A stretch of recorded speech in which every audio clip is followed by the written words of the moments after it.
Well, last night, mourners gathered at a makeshift memorial in Kerrville, Texas, to honor those killed in the catastrophic flooding. More than 170 people are still missing, and at least 121 are dead across the Texas Hill Country.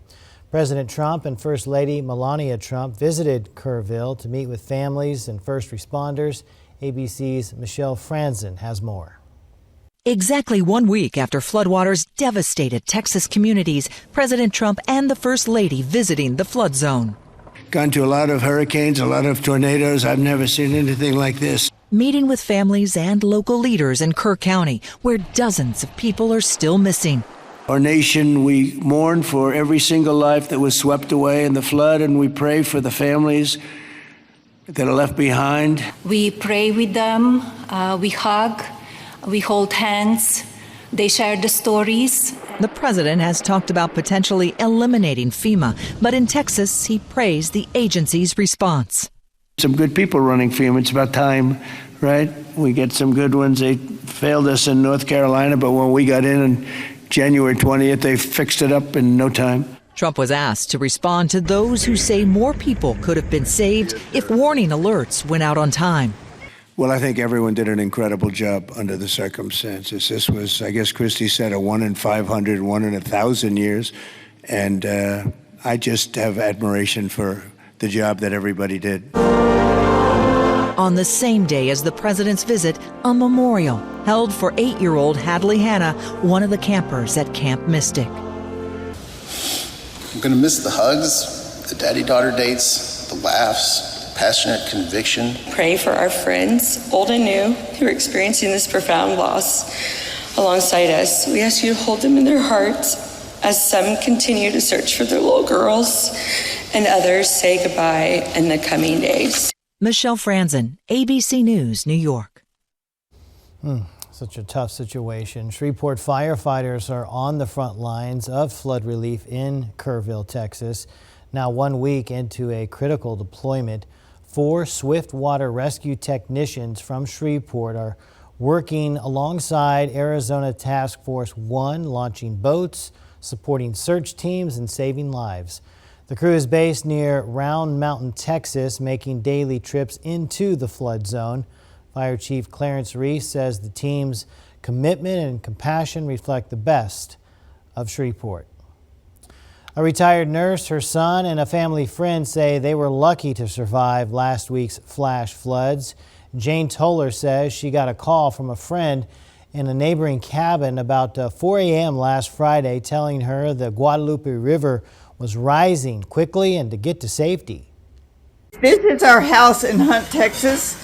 We are being flooded right now. I think the main thing we might have to do is go up in the attic space, which is right there, look. Because we can't go out in the yard, the cars are floating away. Who do we tell? And the refrigerator's going underwater. Who do we tell? We have to tell someone. Man, what a tough situation. A Tyler ran next door to warn her son, a family friend, and the woman's young daughter. Videos recorded show how quickly the cottage filled with water and how they had to move up to the attic, then to the roof. That's where they waited out the night and amid lightning, shouts, and destruction. Having a 1-year-old infant in your arms as a mom, I just can't even imagine what she was going through. I think she was experiencing what I was experiencing times 10 or 100, as a new mom. And so I was just trying to give her physical comfort and just reminding her, we're going to be okay, even though I didn't know we were going to be okay. The Guadalupe River has receded, thankfully, but on July 4th, it swelled 26 feet from its previous levels in just 45 minutes. At Camp Tyler in East Texas, staff say safety has always been a top priority, but after the deadly floods, it's also about reassurance for people. Camps across the region are reminding families that communication and preparation are key. I know how hard it is on parents and families, but also in camps that want so badly to offer these kids the time of their life, the greatest experience. And so I really feel like we have two choices. We can either just like get caught up in the sorrow, or we can make ourselves stronger. As the search continues, camp directors are urging parents with concerns to reach out directly, saying safety is at the heart of every plan. A Kerrville native is stepping up to help grieving families in a unique and powerful way. Trey Ganem, owner of Soulshine Industries in Edna, Texas, is donating custom caskets to victims at no cost. This is the hardest thing that a family's going to have to do, especially if it was a child. But we are helping with grandparents and fathers and mothers and children.